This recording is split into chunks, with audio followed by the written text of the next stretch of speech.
உங்கள் மொபைல் மூலம் சம்பாதிக்க வேண்டுமா? நன்மை என்ன, தீமை என்ன, உண்மை உறக்கச்சு. நமது சேனலில் தெரிவிக்கப்படும் ஒவ்வொரு கருத்துகளும் தெளிவாக தெரிந்து கொள்வதற்கு மட்டுமே. சேருவதும் சேராததும் உங்கள் விருப்பம். இதில் எந்தவித கட்டாயமும் இல்லை. வணக்கம் உண்மையான உறவுகளே. நம்மளோட வீடியோவில் இப்போ எஸ்பிஓ பற்றி தான் பார்க்க போகிறோம். எஸ்பிஓ ரீஓப்பன் ஆகிறதுக்கு நாட்கள் நெருங்கியாச்சு. இதில் கவனமும் தேவை. இந்த வீடியோ கொஞ்சம் நெகட்டிவாகவும் போகிறதுக்கு வாய்ப்பு இருக்குது. அதுக்கு முன்னால் நம்மளோட வீடியோலாம் கொஞ்ச நாள் டிலே ஆகிட்டு, காரணம் தென் மாவட்டத்தில் கொஞ்சம் மலைகளின் தேரோட்டம் அதிகமாகிட்டு, அதனால் மட்டும்தான் நாமளும் அதே தென் மாவட்டம் தான். யாரெல்லாம் தென் மாவட்டத்தில் இருக்கீங்களோ எல்லாருமே பாதுகாப்பாக இருப்பீங்கன்னு நம்புகிறேன். உங்களுடைய பாதுகாப்பு எந்தவித பாதிப்பு இல்லாமல் நல்லபடியாக இருக்கணும்னு நானும் வேண்டிக்கிறேன். சேஃபாக இருங்க. ஓகே, இப்போது நாம் பார்க்க போகிறது எஸ்பிஓட அப்டேட்ஸ். கொஞ்ச நாட்களாக நோட்டீஸ் போர்டில் அனௌன்ஸ்மெண்ட் வராமலே இருந்தது. ஆனால் இன்றைக்கி ஒவ்வொரு அனௌன்ஸ்மெண்ட்டும் அப்படி வந்தாச்சு. அந்த அனௌன்ஸ்மெண்ட் எல்லாம் நீங்களும் நேரம் இல்லைன்னு சொல்லாதீங்க. கண்டிப்பாக நேரம் கிடைக்கிற இடத்துல நீங்கள் அதை பயன்படுத்துங்க.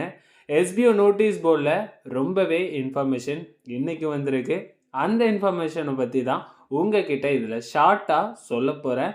அதிகபட்சம் நீங்கள் நோட்டீஸ் போர்டில் கவனிக்கிறதே நல்லது. ஏன்னா சொல்கிற விதமும் சரி, அதோட எஸ்பியோட மதிப்பின் தன்மையும் சரி, நோட்டீஸ் போர்டோட முக்கியத்துவமும் சரி, அதை நாம் எப்போவுமே அதை ஒரு ரெகுலராக பார்த்துக்கணும். காரணம், நோட்டீஸ் போர்டு அனௌன்ஸ்மெண்ட் கேட்காம ஏதோ ஒரு யூடியூப் சேனல் இருக்குது. அந்த யூடியூப் சேனலை நம்ம ஃபாலோ பண்ணிக்கலாம். இந்த யூடியூப் சேனலில் தான் நமக்கு வருதே. நம்ம இந்த அப்டேட்டை ஃபாலோ பண்ணிக்கலான்னு சொல்லி ஒரு எண்ணம் உண்டு. அந்த எண்ணத்தில் சில நாட்கள் நீங்கள் அதையே தொடர்றீங்க, அதே சேனலை தொடர்ந்து பார்க்குறீங்க. நோட்டீஸ் போர்டு அனௌன்ஸ்மெண்ட் இங்கே வந்ததும் உடனடியாக சேனலில் வந்துடும்னு.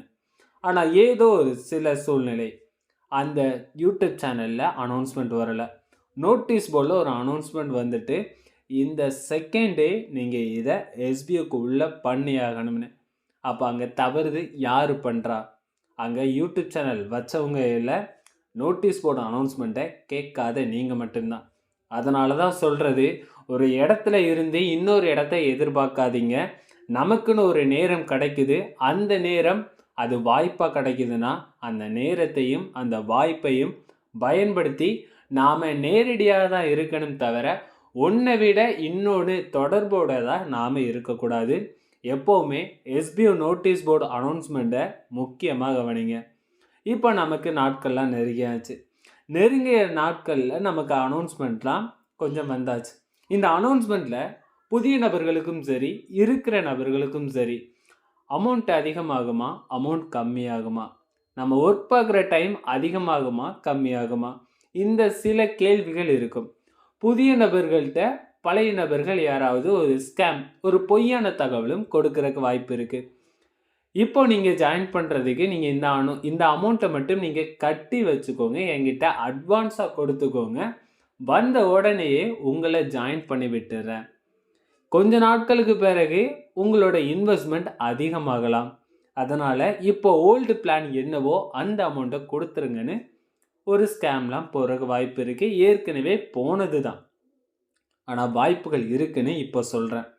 இப்போ இதே மாதிரி நடக்கிறதுக்கு வாய்ப்புகள் உண்டு. அதனால் நீங்கள் யாருமே பிளானிங் sboweb.org.in அதில் வரலைன்னா நீங்கள் எந்த ஒரு பேயும் பண்ண வேண்டிய தேவையில்லை. டைரெக்டாக எஸ்பிஓக்கு தான் நீங்கள் பே பண்ணுற மாதிரி இருக்கும். நியூ ஜாயினர்ஸ் யாராவது ஜாயின் பண்ண போகிறதா இருந்தாலும் எந்தவித அப்ளைனர்கிட்டையும் புதுசாக பழைய நபர்கள் யாராவது இருக்காங்க, இல்லை யாரோ ஒருத்தர் ஏதோ ஒருத்தர் எஸ்பிஓவில் ஜாயின் பண்ணுறதுக்கு உங்ககிட்ட சொல்கிறாங்கன்னா நீங்கள் அட்வான்ஸாக அமௌண்ட் கட்ட வேண்டிய தேவையில்லை. எஸ்பிஓ நோட்டீஸ் போர்டில் கன்ஃபார்ம் அனௌன்ஸ்மெண்ட் வரும். அந்த அனௌன்ஸ்மெண்ட்டுக்கு பிறகு தான் நியூ ஜாயினிங்கே ஸ்டார்ட் ஆகும். உங்களுக்கு எந்தவித சேனல்லையுமே நம்பிக்கை இல்லைன்னா கீழே எஸ்பிஓட நோட்டீஸ் போர்ட் டெலிகிராம் அஃபிஷியல் லிங்க்கை கொடுத்துருக்கேன். அந்த லிங்கை நீங்கள் ஃபாலோ பண்ணிக்கோங்க. புதுசாக யாராவது ஜாயின் பண்ணுறது இருந்தீங்கன்னா அதில் நோட்டீஸ் போர்டில் அனௌன்ஸ்மெண்ட் வரும், நியூ ஜாயினிங் ஸ்டார்ட் ஆகியாச்சுன்னு. நல்லா புரிஞ்சுக்கோங்க. ஜாயினிங் ஒர்க்கு ஸ்டார்ட் ஆகிரும். சொன்ன நேரத்துல ஸ்டார்ட் ஆகலாம் வாய்ப்புகள் இருக்கு. நியூ ஜாயினிங் எப்போ ஸ்டார்ட் ஆகும்? அந்த நேரம், சரியான நேரம் உங்களுக்கு தெரியணும்னா, இந்த லிங்கை டச் பண்ணி ஜாயின் பண்ணிக்கோங்க. ஜாயின் பண்ண பிறகு உண்மையான பிளான் என்ன? அந்த பிளானை பார்த்து எப்படி நாம சரியான முறையில் செய்யணும் இதெல்லாம் பார்த்துக்கோங்க. பார்த்த பிறகு மட்டுமே எஸ்பிஓக்குன்னு டைரெக்டாக நீங்கள் பே பண்ணுங்க. அதை விட்டுட்டு ஏதோ ஒரு வகையில் ஏமாத்திட்டாங்கன்னு அதற்கு மேலே எஸ்பிஓ நம்பி தான் நான் பணம் போட்டேன்னு சொல்லாதீங்க.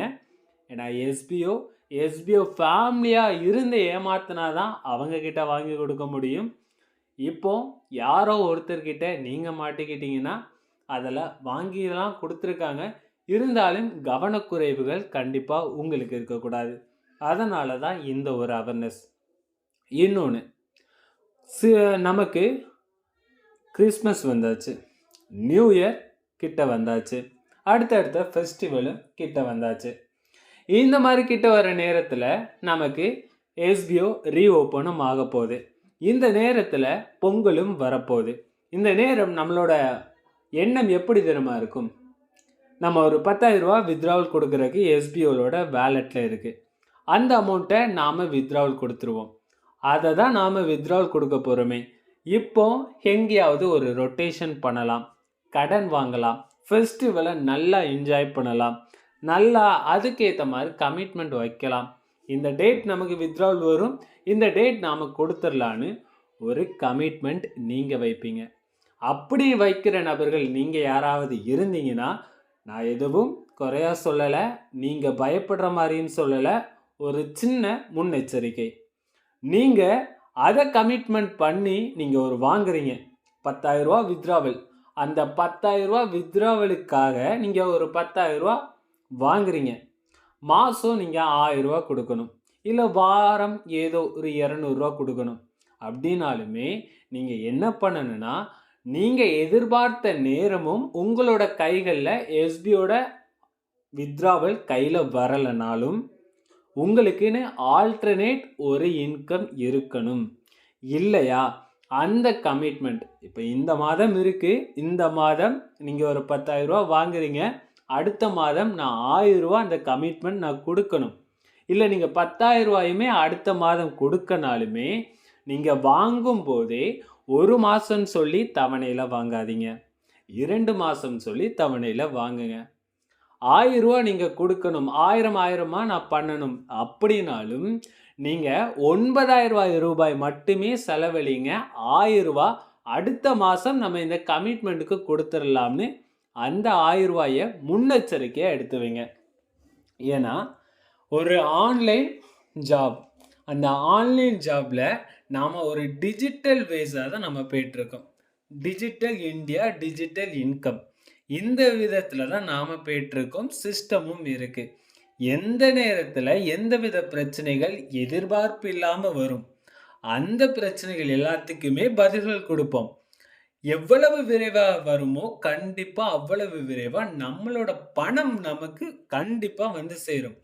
ஆனால் நமக்கு ஏற்ற நேரத்தில் பணம் வந்து சேருமானா தெரியாது. அதனால் நாம் முன்னெச்சரிக்கையாக இருக்கணும். ஏன் இந்த டாப்பிக்கை இதை ஒரு நெகட்டிவாக நிறைய பேர் நினைப்பீங்க, தவறாக நினைக்காதீங்க.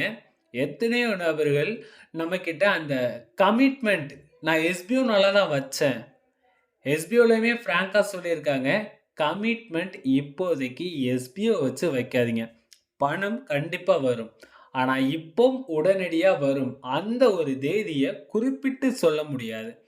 அந்த ஒன்று தான், அதையுமே கன்ஃபார்ம் பண்ணிடுவாங்க. இனிமேல் நீங்களும் அதையும் புரிஞ்சுக்கிட்டு நீங்களும் செயல்படுற மாதிரி ஒரு நம்பிக்கை உங்களுக்குன்னு தானாக உருவாகும். அதுவரை நீங்கள் இந்த மாதிரி ஏதாவது இந்த ஃபெஸ்டிவலுக்கு ஏற்ற மாதிரி நீங்கள் ஒரு ரொட்டேஷன் பண்ண போகிறீங்கன்னா, உங்களுடைய தவணை 1 மாதமாக வைக்காமல் 2 மாதமாக வைங்க. 1000 ரூபாயா நீங்கள் கொடுக்க போகிறீங்கன்னா, அடுத்த மாதத்துக்கு கட்ட வேண்டிய 1000 ரூபாயை இன்னைக்கே சேமித்து வைங்க. அதுக்குள்ளே எஸ்பிஓட இன்கம் வந்துட்டா பெட்டர், வரலையா மேனேஜ் பண்ணிக்கலாம். இதுதான் நம்மளோட லைஃப். இருக்கிறத நாம் சேமித்து வைப்போம், இல்லாத நேரம் கொடுப்போம், அதிகமாக வந்துட்டா அதை அனுபவிப்போம். அவ்வளவுதான். இப்போ எஸ்பிஓக்குள்ள கமெண்டர்ஸ் கிட்ட எஸ்பிஓல மெயில் ஐடி கரெக்ஷன், சேஞ்சஸ் இல்ல, கரெக்ஷன். அந்த கரெக்ஷனுக்காக சில நபர்கள் மெயில் ஐடிக்காக சேஞ்சஸ் பண்ணிக்கிட்டு இருந்தாங்க. ஆனா அதுலயும் எஸ்பிஓட ஏதோ ஒரு ட்ரிக்கை ஃபாலோ பண்ணலான்னு சொல்லி ஃபாலோ பண்ணாங்க. ஸோ அதனால இனிமே எஸ்பிஓக்குள்ள மெயில் ஐடி கரெக்ஷன் பண்ண முடியாது. அப்ப எதெல்லாம் இந்த பெண்டிங் இஷ்யூல சால்வ் பண்ணலாம்னா, ஒண்ணுமில்ல, உங்களுக்குன்னு ஐடி சஸ்பெண்ட் ஆயிருக்கு, ஐடி டிக்ளைன் ஆயிருக்கு. உங்களோட பேமெண்ட் வீடியோ ரெக்கார்ட், உங்க name, mobile number, SPO ID, mail ID. So இது எல்லாமே பேமெண்ட் வீடியோ ரெக்கார்டோட சென்ட் பண்ணணும். யாராவது ஒரு நபருக்கு தான் நீங்க சென்ட் பண்ணணும். சென்ட் பண்ணிட்டீங்கன்னா உங்களோட ஸ்டேட்டஸ் என்னன்னு கமெண்டர்ஸ் ரீப்ளை பண்ணுவாங்க. ஸோ இதுதான் இந்த இதில். வேற ஏதாவது உங்களுக்கு ஏதாவது ஒரு ஸ்கேம் பண்ணிட்டாங்க, இல்லை நான் உங்களுக்கு டோட்டலாக சேஞ்சஸ் பண்ணணும், இந்த மாதிரி எதுனாலுமே ஸோ அது இதுக்கெல்லாம் என்னென்னலாம் பண்ணணும்னு நம்ம அடுத்த வீடியோவில் போடலாம். இப்போதைக்கு உங்களோட டீமில் ஃபோக்கஸ் பண்ணுங்கன்னு எஸ்பிஓவில் இருந்து சொல்லியிருக்காங்க. வாரத்துக்கு ஒரு முறை லைவாவது வைங்க. தினசரி ஒரு 10 நிமிடமாவது உங்களோட டீம் கூட பேசுங்க. நிறைய ஜாப்ஸ் எல்லாம் போகலாம். நிறைய பார்ட் டைம் ஜாப்ஸ் எல்லாம் நாம் சேரலாம், சேர்த்து விடலாம், சம்பாதிக்க வைக்கலாம். ஆனால் இந்த ஒரு நேரத்தில் யாராவது நம்ம சம்பாதிக்கிறதுக்குன்னு இருப்போம். இந்த நேரம் சம்பாதிக்கிறதுக்குன்னு வேற இடங்கள் ஓடுவோம். ஏன்னா இப்போ நம்மளோட வீடு கொஞ்சம் வேலையில் இருக்கிறதுனால ஏதோ ஒரு வீட்டில் போகிற மாதிரி தான் இருக்கும். அதனால் நீங்கள் போவீங்க, உங்கள் மேலே தவறில்லை. ஆனால் சொந்த வீட்டில் என்ன நடக்குதுன்னு தெரியாமலேயே போகிறீங்கன்னா அது தவறு. அதனால் எல்லாத்தையுமே பார்த்துக்கோங்க, கவனமாக இருங்க, எல்லாமே கவனமாக இருங்க. இனிமேல் அடுத்த வீடியோஸ்லாம் நாம் போடலாம். அடுத்த முறையாக நமக்கு ஒவ்வொன்றும் அப்டேட்டை கொடுக்கலாம். எனக்கும் நிறைய ப்ரைவேட் மெசேஜஸ் நீங்கள் பண்ணியிருப்பீங்க. ஸோ கமெண்டர்ஸாக இருக்கனால நீங்கள் பண்ணியிருப்பீங்க. இந்த சூழ்நிலை காரணமாக தான் நம்மளால் ரீப்ளை பண்ண முடியலை. தென் மாவட்டத்தில் இருக்கிறனால சேதம் எதுவும் இல்லை. ஆனால் அந்த பவர் அப்படின்னு ஒன்று இருக்குது, கரண்ட்டுன்னு ஒன்று இருக்குது. அந்த கரண்ட்டுங்கிறது கட் ஆகினாலையும் ரேஞ்ச் டவருங்கிறது கிடைக்காதனாலையும் சில நாட்கள் நம்மளால் ஆக்டிவாக இருக்கவே முடியலை. அதனால தான் யாருக்கும் எந்தவித ரீப்ளை என்னால் கொடுக்க முடியலை. யாராவது அப்படி நீங்கள் வருத்தத்தோடு இருக்கீங்கன்னா வருத்தப்படாதீங்க. என்னால் முடிஞ்ச அளவுக்கு எல்லாருக்குமே ரீப்ளை பண்ணுறேன். எல்லாருமே பாதுகாப்பாக இருங்க. எஸ்பிஓக்குள்ளே அடுத்த அப்டேட்டை நாம் இனிமேலும் எதிர்பார்க்கலாம். இப்போ நான் உங்ககிட்ட ஷார்ட்டாக சொல்லிட்டேன். எஸ்பிஓக்குள்ளே வந்திருக்க இன்ஃபர்மேஷன் ரொம்பவே அதிகமாக இருக்குது. அந்த இன்ஃபர்மேஷன் எல்லாமே நோட்டீஸ் போர்டில் தெளிவாக கொடுத்துருக்காங்க. அதை கவனிங்க. நோட்டீஸ் போர்டோட லிங்க் உங்ககிட்ட இல்லை, நியூ ஜாயினர்ஸ் யாராவது இருந்தால் நான் டிஸ்கிரிப்ஷன்லையும் ஃபஸ்ட்டு கமெண்ட்லேயும் கொடுக்குறேன், கண்டிப்பாக ஜாயின் பண்ணிக்கோங்க. யாராவது நியூ ஜாயின் பண்ணுறதுக்கு ஐடியாவில் இருக்கீங்கன்னா, உங்களுக்குன்னு எந்த வித கான்டாக்ட் இல்லை, யார் மூலமாக ஜாயின் பண்ணலான்னு ஒரு ஐடியாவில் இருக்கீங்கன்னா கீழே இருக்கிற நம்பர் இருக்கும், இல்லைனா வாட்ஸ்அப்போட லிங்க் இருக்கும். இந்த வாட்ஸ்அப் லிங்க்குள்ள ஒரு குரூப் இருக்கும். அந்த குரூப்பில் நீங்கள் ஜாயின் பண்ணிக்கோங்க. அதில் நான் நியூ அப்டேட், நியூ ஜாயினிங் வரும்போது அதில் மெசேஜ் பண்ணுறேன். மெசேஜ் பண்ணும்போது உங்களோட நம்பர் எதுவுமே ஷோ ஆகாது. கம்யூனிட்டி குரூப் தான், பயம் இல்லை. அந்த லிங்க்லேயும் நீங்கள் ஜாயின் பண்ணிக்கோங்க. நன்றி உறவுகளே, அடுத்த வீடியோவில் சந்திக்கலாம்.